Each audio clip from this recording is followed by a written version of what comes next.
qarax geystay khasaare isugu jira dhimasho iyo dhaawac ayaa waxa uu ka dhacay agagaarka dekedda magaalada Muqdisho. qaraxaasi iyo khasaare uu geystay waxa uu ku wargaray wariyaheena Cabduqaadir Jijiile warbixintan ayuu nooga diyaariyay.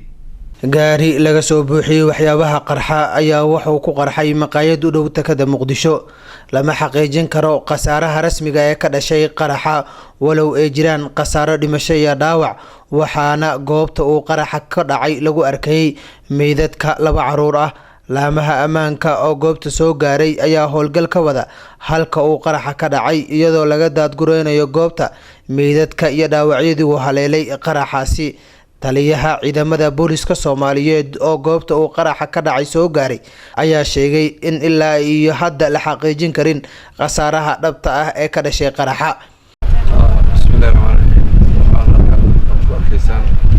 qaraxa baabuur isku qarxiyay meel dekedda geeskeeda ah oo u dhow ahna meel maqaayad oo dad ay fadhiyeen waana waxa ay mar walba dhagarqabayaashu ay ummadda ku leynayaan dad masaakiin oo waxba galabsan oo halkan aad arkaysaa waddadeena wax ku yaala meel yar oo u shaqo kuleystaan dhinacan ogeysta khasaare weli baaristi waa socotaa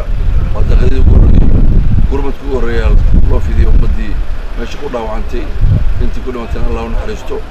ayaga u aabyeeli maayaan cidna hooyo iyo wiil iyo gabar iyo qof walba saas u leynayaan. sidoo kale xalay 4 habeenimo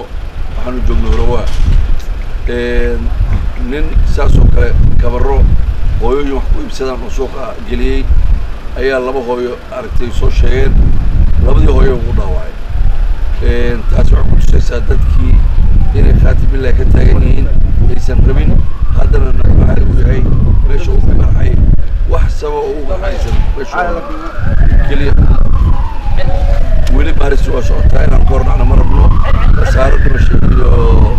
iyo dhaawac bale ayaa jira laakiin tirada dhabta waxaa la heli karaa isbitaalada dadkii aan kula gurmanay markaas dibadda ka soo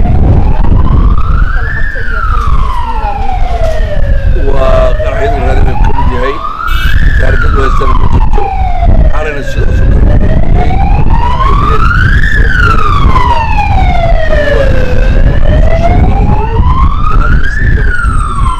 labadii hooyo mid kamid ah wuu dhaawacay isbitaalkan geynay hala ayaan u gurmanay meeshaan lagu qarxiyay taasaka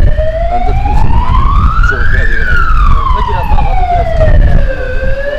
waa runtii baaqa waa horena ugu diray inta la qabanayay inta la fashilinayo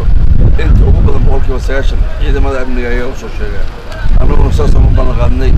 inaan dhiigooda uga badbaadino dhagarqabayaasha. waxaan ka codsanaynaa shacabka inay noo soo sheegaan ciidamada amnigana collaboration fiican iyo wada shaqeyn ay la yeeshaan annaguna qaadayna islamarkiiba inaanu islamarkiiba gaaro inta badan qaraxyada ka dhaca Muqdisho waxa uu saameynta ugu badan ku reebaa dadka rayidka ah ee ka agdhow goobaha uu qaraxa ka dhaco waxaana qaraxyada noocan oo kala inta badan sheegta kooxda Al-Shabaab. Cabduqaadir Jijiile, Somali Cable TV.